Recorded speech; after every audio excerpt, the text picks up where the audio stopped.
Hello. Hello. हाँ सत साहब भगत जी। सत साहिब जी। कहाँ से बोल रहे हो भगत जी?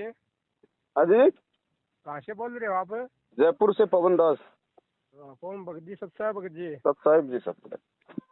निरंजन दास बोल रहे जी, हरियाणा से। बोलिए भगत जी। भगत जी ये आपका वीडियो देख क्या है, 2-3 बार ये लगता देख रहा हूँ। जी इसमें आपकी बात सच्चाई है, ये मैनेजमेंट वाले को उसके वीडियो मत देखो। हाँ हम तो भगत जी चक्कर में पड़ गए। देखो भगत जी, अगर इन लोगों को अगर कोई डर नहीं है तो मेरी वीडियो देखने से क्यों मना कर रहे हैं?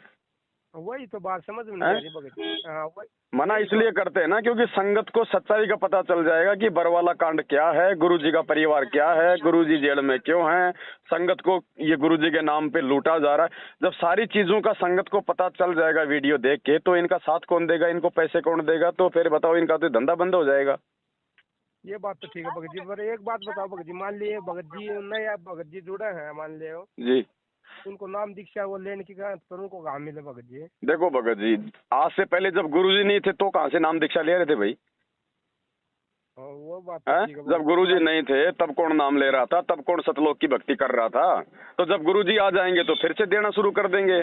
बिना गुरु आदेश के ना तो डीवीडी काम करती है भाई, ना कोई और करता है, क्योंकि ये अध्यात्म है। इसमें जो है मतलब शब्द शक्ति काम करती है। ये डीवीडी में जो नाम है ना, ये भी उस समय काम करेगा जब गुरुजी किसी को आदेश देंगे कि भैया आज के बाद में ये आदमी मेरे आदेश से डीवीडी से नाम दिलवाएगा, तब वो डीवीडी वाला नाम काम करेगा। भगत जी 10-16 में जुड़िया था भगत जी, गुरु जी जी जाने के बाद जी जी आराम से मेरा बीड़ी दारू नशे कराया था भगत जी, सब कुछ छूट गया। जी मालिक की दया नहीं है भगत नहीं, जी। वो तो छूट गए भगत जी, क्योंकि ये परमात्मा का ज्ञान है ना। ज्ञान से आदमी को जानकारी होती है, जानकारी से फिर उसको जो है मतलब कि भय बनता है इन बातों का। ठीक भगत जी। अब छोटा बच्चा भगत जी, उसको पता ही नहीं कि ये सांप है क्या है। जब आप उसको थोड़ा बड़ा हो जाएगा, आप उसको ज्ञान दोगे, समझाओगे कि भैया ये सांप है, इसके अंदर जहर है, खाने से मर जाएगा, तो फिर आदमी उससे फिर डरता है ना। हाँ हाँ ठीक तो गुरुजी ने ज्ञान दिया, अगर आप गुरुजी का सत्संग नहीं सुनते तो क्या आप ये बीड़ी छोड़ देते भाई? नहीं भगत जी। तो ज्ञान क्या है भाई? ज्ञान मतलब गुरुजी का सत्संग, गुरुजी का वचन, तो उसमें शक्ति तो है ही। हाँ हाँ अब वही जैसे गुरुजी कहते हैं कि एक तो प्रधानमंत्री बोले कि भाई यहाँ से कल रोड का काम शुरू कर दो, और एक मैं पवन दास कहूँ कि भाई यहाँ पे रोड का काम शुरू कर दो, तो बोल तो दोनों एक ही शब्द रहे, लेकिन वो काम किसका करेगा? हाँ ठीक बात है भगत जी। तो ऐसे ही गुरुजी के मुख से किए गए सत्संगों में शब्द शक्ति होती है भगत जी। और दूसरी बात भगत जी, वर्तमान में ठीक है नामदान की विधि जो है वो सही नहीं है, नाम तो सही है, नाम तो ये परमात्मा का ही है। तो इस समय क्या है कि परमात्मा को भी इस बात का पता है कि हर प्रकार से धक्के खा के ये आत्मा मेरी शरण में आ रही है। अब इनको थोड़ी पता है कि भाई गुरुजी जेल में क्यों हैं, बरवाला कांड क्यों हुआ, ये फर्जी है या सही है। तो अगर उसको यहाँ ये नाम लेके भी अगर गुरुजी अपनी तरफ से जेल में बैठ के लाभ ना दें, तो उसकी तो भक्ति और भगवान से विश्वास उड़ जाएगा कि फिर तो दुनिया में कोई भगवान ही नहीं है। लोग कह रहे थे कि ये भगवान है, यहाँ पे तेरा काम सिद्ध हो जाएगा और यहाँ भी मेरा काम सिद्ध नहीं हो रहा, तो उस आत्मा का तो भक्ति से विश्वास उठ जाएगा। परमात्मा चाहता नहीं कि इन आत्माओं का भक्ति से विश्वास उठे, इसलिए परमात्मा वर्तमान में उन लोगों को लाभ दे रहा है। और जिस दिन आदमी को ये बरवाला कांड की सच्चाई का मालूम पड़ जाएगा, उसके बाद भी यदि कोई मैनेजमेंट का साथ नहीं छोड़ेगा भगत जी, ये नाम उस पे काम करना बंद कर देगा। हकीकत ये है बड़े भाई। बाकी हमारी किसी से कोई दुश्मनी नहीं है, कोई हमारा कोई जमीन का मुकदमा नहीं है।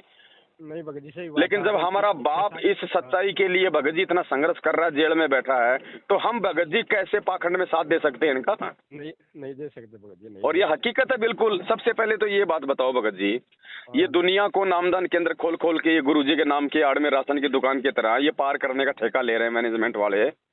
अरे जिसको खुद को अपने भाई पे विश्वास नहीं, अगर महेंद्र को अपने भाई पे विश्वास है कि ये भगवान है, ये परमात्मा है, तो भगोड़ा बन के क्यों घूम रहा है? पुलिस के आगे छुपता क्यों फिर रहा है? छुपेगा वो जिसने कुछ गलत किया है। गुरुजी का बेटा, गुरुजी का जवाई क्यों भगोड़े बन रहे हैं भगत जी? पुलिस को सरेंडर क्यों नहीं करते? एक बात से भगत जी, वीडियो देख के सच्चाई पता लगा भगत जी ना। हम तो विश्वास तो भगत जी इनको खुद को नहीं है। अब संगत बेचारी भोड़ी है। संगत आप जानते हो भगत जी, चाहे कितना पढ़ा लिखा आदमी हो, गुरुजी का ज्ञान लेने के बाद में एक बार तो वो मतलब वो फिदा हो जाता है। ठीक बात। लेकिन धीरे धीरे सच्चाई समझ में आती है ना। आज ये सच्चाई समझ के तो हजारों की संख्या में लोग ये साथ संगति से जुड़े हुए हैं। अब ये कोई पाकिस्तान से थोड़ी आ रहे हैं जो साथ संगति से जुड़ रहे हैं, मैनेजमेंट से तो टूट टूट के आ रहे हैं। तो इनके कुछ दिमाग में बात आ रही होगी ना कि वास्तव में हमारे को कहाँ पे मूर्ख बनाया जा रहा है। भगत जी आपके हरियाणा में आप तो 2016 में जुड़े हो, तो जो 2016-17 में इन्होंने जाटों को समर्थन दिया, जाट आरक्षण में। मैं खुद गया था भगत हैं? जी, मैं खुद अब एक गया बात बताओ भगत जी, हमारे को इस गंदे लोक में आरक्षण चाहिए या फिर हमारे को सतलोक में जगह चाहिए? था। सही बात है। अरे यहाँ तो रोज लड़ाई लड़ते हैं, आज ही जाट लड़ रहे हैं, कल को ब्राह्मण लड़ेंगे, परसों यादव लड़ेंगे। हमने कोई ठेका ले रखा है क्या भगत जी? ना भगत जी, ठीक बात हमें है। क्यों आरक्षण चाहिए? हमारे को भगवान चाहिए था, भक्ति चाहिए थी, हमारे को मिल गया। ये परमात्मा तो कहते हैं कि बेटा मैं तो तेरा सब कुछ मतलब छुड़वा के तेरे को सतलोक ले जाऊंगा, और तुम नालायक को भगत होने के बाद में 5% आरक्षण के लिए तुम सरकार से जो है वो लड़ाई कर रहे हो। ठीक बात हैं? और फिर ये वोट, ये की भगत जी, ये तो मतलब, अब एक बात है भगत जी, अगर ये परमात्मा भी अगर बीजेपी अगर ये कांग्रेस को अगर वोट डलवाएगा तो फिर राम रही मेरे संत रामपाल जी में फिर क्या अंतर रह गया? ना, कोई अंतर नहीं भगत जी, ठीक हैं? बात है। गुरु जी तो ये सारा का सारा जो राजनीतिकरण है ये इन काल प्रेरित लोगों ने, क्योंकि भगत जी आपके हरियाणा में तो कहावत है, घर का जोगी जोगना बाहर का जोगी सिद्ध। ठीक इन्होंने तो गुरु जी को खाली अपना वो मान रखा है कि मतलब वो बैंक मान रखा कि भाई गुरु जी है तो संगत है तो भाई मतलब कि दान धर्म है, बस इससे ज्यादा इन्होंने गुरु जी को कुछ नहीं मान रखा। और उसी के चलते इन्होंने अपना ये बबंडर सेट कर रखा है। अब जगह जगह इन्होंने भगत जी पत्थरों में जो है वो करोड़ों रुपया संगत का बर्बाद कर रहे हैं, जगह जगह अपने आश्रम खोल रहे हैं। अब इन्होंने अपना बंटवारा कर लिया, कुरुक्षेत्र में तो वो पुरुषोत्तम लेगा भाई, रोहतक में ये अमन लेगा भाई, बाकी ये गुरु जी की बेटी है, राजस्थान में वो बन गया, मध्य प्रदेश में जो है वो दूसरा बन गया और ठेकेदार। इनको विश्वास नहीं है कि गुरुजी जेल से बाहर आएंगे, क्योंकि गुरुजी पे डबल उम्र कैद की सजा है। और विश्वास उस काल प्रेरित आदमी को नहीं हो सकता जो व्यक्ति अपने गुरुजी को मानुष मानता है। तो इन्होंने सोच लिया कि भैया गुरुजी तो बाहर आने नहीं, और संगत है मूर्ख, ऐसे गुरुजी के नाम पे ये पाठ वगैरह रखते रहो, और 100 में से 5 तो मुर्गे अपने फंसेंगे, अपना तो धंधा सेट है। ठीक बात है। इनको विश्वास नहीं है भगत जी। अब एक बात बताओ भगत जी, आप एक देखो, गुरुजी भगत जी क्यों नहीं आ रहे? गुरुजी सिर्फ संगत की मूर्खता के कारण नहीं आ रहे। आज वो कौन सा काम है जो मैनेजमेंट ने शुरू नहीं कर रखा जो गुरुजी करते थे? अब जब मैनेजमेंट ने सारे काम सेट कर रखे हैं, सारे काम हो रहे हैं, तो गुरुजी की आवश्यकता है किसको आज? ठीक बात है भाई गुरुजी क्यों आवे? गुरुजी की तो किसी को जरूरत ही नहीं है, ना ज्योति के लिए, ना पाठ के लिए, ना आशीर्वाद के लिए, ना सत्संग के लिए, ना दान के लिए, है ना कोई आदेशों के लिए, कोई आवश्यकता ही नहीं है। नहीं भगत जी, बिल्कुल सारा काम ये कर रहे, खुद ही सा काम। तो भगत जी हम सत्सेवक है, हम इनका कोई साथ नहीं देते, कोई संपर्क नहीं करते, ना इनके फर्जी नामदान केंद्रों पे जाते, क्योंकि जब हमारा भगवान धरती पे प्रकट है, और एक बात बताओ, ये नामदान केंद्र खोलने का मतलब क्या आपको पता है? ये काल की बहुत बड़ी एक साजिश है भगत जी। अगर नामदान केंद्र नहीं होंगे, अगर ये शुद्धिकरण की व्यवस्था नहीं होगी, तो आदमी भगत जी मर्यादा तोड़ने से 100 बार मतलब सोचेगा पहले कि फिर मैं मेरा नाम कहाँ शुद्ध कराऊंगा। अब इन्होंने तो क्या कर दिया, अब आप देख रहे हो भगत जी, आदमी को कोई भय रहा ही नहीं, बात पे अपनी मर्यादा तोड़ दो कि ठीक है यार वो शुद्ध करा लेंगे। अरे मेरा रिश्तेदार के पास ही तो है नामदान के अंदर, क्या फर्क पड़ता है? ऐसे नाम शुद्ध नहीं होते भगत जी। या तो रो के भगवान से हृदय से माफी मांगो, आंखों से आंसू गिरेंगे उस गलती के लिए, तब भगवान माफ करता है। और जब ऐसी स्थिति हो जाएगी ना कोई गलती होने पे, तो फिर नामदान पे जाने की जरूरत नहीं है, वो आत्मा का साथी है, उसी समय फिर वो माफ कर देता है। ठीक है भगत जी, कोई साथ संगत हो किधर मान ले किसी नंबर हो अपना नजदीक कोई? भगत जी देखो हरियाणा में बहुत है, ठीक है, अभी बेचारे थोड़े से मतलब खुल के नहीं आ पा रहे हैं, बाकी सच्चाई सबको नीचे समझ में आ गई है। धीरे धीरे जैसे लोगों ने इनको पैसों से साथ देना छोड़ दिया ना, और वैसे धीरे धीरे इनका मतलब शारीरिक रूप से भी लोग साथ छोड़ देंगे। क्योंकि देखो भगत जी, आप थोड़े समय के लिए गुरुजी के आड़ में किसी को मूर्ख बना सकते हो, बाकी भगवान ने ज्ञान तो सबको दे रखा, आज नहीं तो कल ज्ञान तो ऊपर आएगा। ठीक बात होगा बिल्कुल। और इनके साथ रह के भी लोगों को कोई लाभ नहीं, कोई फायदा नहीं। वो लाभ और फायदा वो जब तक था जब तक आपको सच्चाई का पता नहीं था, और आपके कुछ पिछले मतलब मजबूत जो है वो संस्कार थे। अब इन्होंने सबकी तो मर्यादा तोड़वा रखी है, राजनीतियां कर करके। ये दान धर्म का पैसा जाटों को दे के, कुपात्रों को दे के, आनंदपाल जैसे गैंगस्टरों की सीबीआई जांच का समर्थन करके बताओ हम भगत है। अरे हम हैं भगत साधु।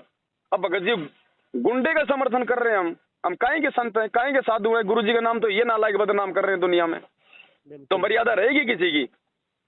गुरु जी ने क्या कहा कि बच्चा ना गलत काम करना, ना गलत काम को सहयोग करना। अब गुंडों की सीबीआई जांच का तुम समर्थन करोगे तो क्या तुम उसका सहयोग नहीं कर रहे? पैसे और दे रहे हो उसको। तुम भिवानी में एक रैली थी वो राजपूत करणी सेना की, वहां पे गुरु जी का नारा तक नहीं लगाने दिया, संगत उठ के निकल ली थी। हम उठे वो वहीं जा रहे थे। अब बताओ भगत जी क्या है ये बताओ, और फिर कहते हैं कि गुरु जी का आदेश है नालायक को।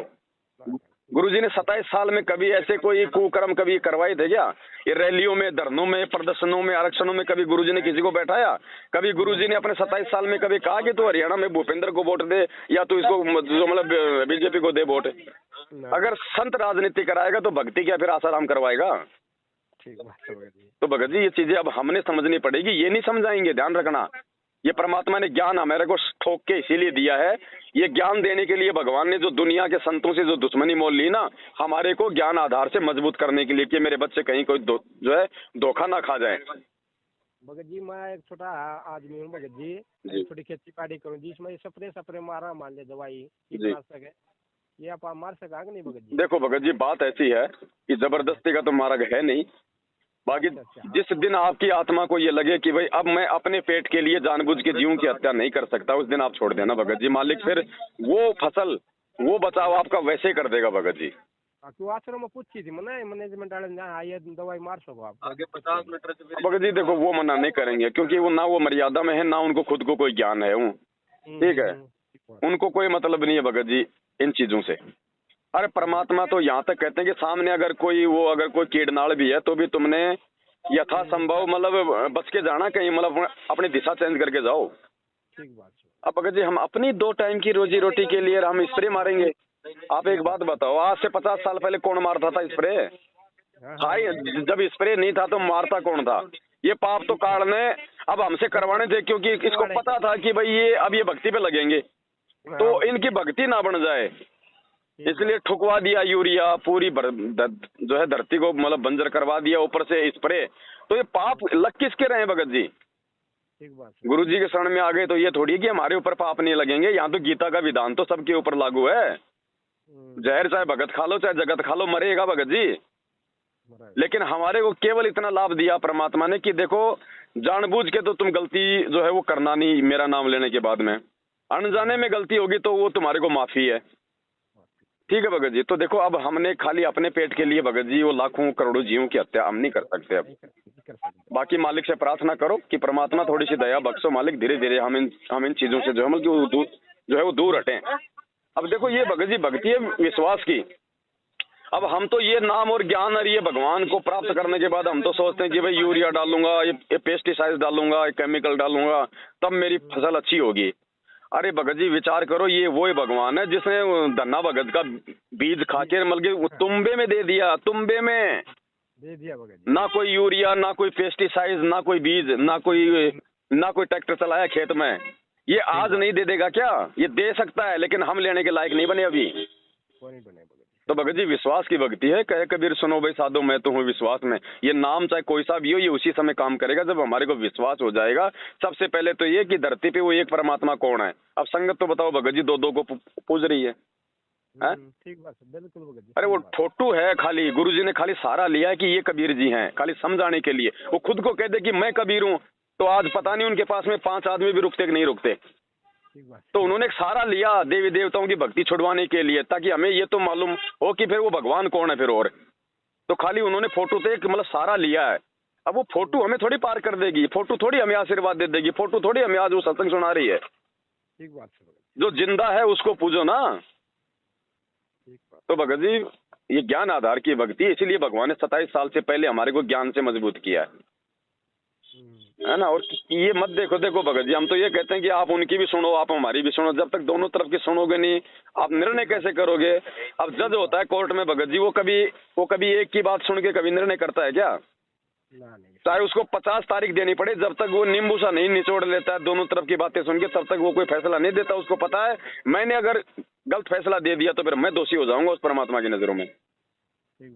तो हम तो भगत जी वास्तविक जज हैं। परमात्मा ने ये ज्ञान दे के, तत्व ज्ञान दे के हमारे को तो असली जज बना रखा है। फिर हम कैसे भगत जी ये पक्षपात कर सकते हैं?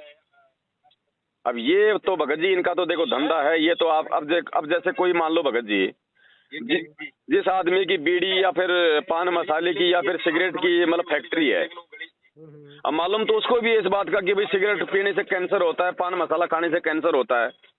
लेकिन जिसने वो फैक्ट्री खोल रखी है, जिसका धंधा बीड़ी सिगरेट बनाने का है, वो क्यों दुनिया में संदेश देगा कि भैया बीड़ी पीने से कैंसर होता है? तो भगत जी ये तो इनका धंधा है संगत को लूटने का गुरु जी की आड़ में। तो ये क्यों कहेंगे कि भैया तुम पाठ मत कराओ, तुम ज्योति मत कराओ, तुम ये मत करो, वो मत करो। इनको तो पैसे आने चाहिए, बाकी चाहे तुम मतलब रोज मतलब शराब पियो। ठीक बात। तो भगत जी समझना हमने पड़ेगा। जैसे गुरुजी ने क्या कहा, अब गुरुजी कह रहे हैं कि भैया नकली संत नहीं समझने वाले, मुझे पता है, लेकिन इनके पीछे जो भोले जो भगत लगे हुए हैं ना, वो समझ जाएंगे। तो हमें पता है कि ये मैनेजमेंट वाले, गुरुजी के परिवार वाले, ये कोऑर्डिनेटर जो अपने स्वार्थों में एडी से लेके चोटी तक जो ये रंग चुके हैं, वही बात है, वो कुत्ते के जब एक बार किसी का खून मुंह लग जाता है ना, तो जल्दी से छूटता नहीं है फिर। तो हमें पता है कि ये नहीं सुधरेंगे, लेकिन इनके पीछे जो हमारे भगत भाई बहन है, जो अनजाने में जो लगे हुए हैं ना, वो जरूर बेचारे हो जाएंगे सर। तो हम तो उनके लिए प्रयास कर रहे हैं भगत जी। ठीक है भगत जी, ठीक है। तो मालिक दया करें। तो भगत जी देखो, भक्ति करेंगे, मर्यादा में रहेंगे तो भक्ति बनेगी, तो फायदा है। मर्यादा तोड़ के तो कभी आज तक कोई पार हुआ ही नहीं। अब एक बात बताओ, फिर काल का रोल कहाँ है फिर? भाई परमात्मा तो हो गए अपने गुरु जी, दूसरा है काल। तो काल भी तो पूरा जोर लगाएगा ना कि ये भक्ति कोई ना कर ले हमारी मर्यादा तोड़वाने के लिए। तो काल, गुरु जी कहते हैं काल तो सामने कभी प्रकट होता नहीं है, वो तो किसी के सामने आता नहीं, वो अपने दूतों के माध्यम से अपना काम करता है। तो दूत उन्होंने ये छांट लिए गुरुजी के परिवार वाले, जैसे 650 साल पहले उसने कमाल को अपना दूत बना लिया था जो गुरुजी के पास में रहता था, ऐसे ही आज गुरुजी के परिवार वालों को छांट लिया। अब ये उनके वो कर्म बताएंगे कि गुरुजी तो क्या कह रहे हैं और ये हमारे को कौन सी दिशा में लेके जा रहे हैं, इसलिए ये काल के दूत है भगत जी। ठीक बात है। अपना नंबर भगत जी है जी बड़े भाई, दास का ही नंबर है। ठीक है भगत जी, थोड़ी दया रखिए। हाँ, बाकी दास ये नहीं कह रहा कि इनसे कोई दुश्मनी रखनी है, मन मुटाव रखना नहीं, ये भी हमारे भाई हैं, लेकिन ये भ्रमित हैं। मिले तो इनको सत्साहिब करो और इनको भी कहो कि नालायक को क्यों अपने कर्म फोड़ रहे हो। ठीक बात है। दुश्मनी किसी से नहीं। परमात्मा कहते हैं एक शत्रु एक मित्र है, भूल पड़ी रे प्राण, यम की नगरी जाएगा शब्द हमारा मान। उसके कर्म वो भोगेगा, अगर हम सच्चाई समझ के सही चलेंगे तो वो कर्म भगत जी हम भोगेंगे अपने। हाँ ठीक है बड़े भाई, ठीक है भगत जी। सत साहिब जय हो बंदी छोड़ के। जय बंदी छोड़।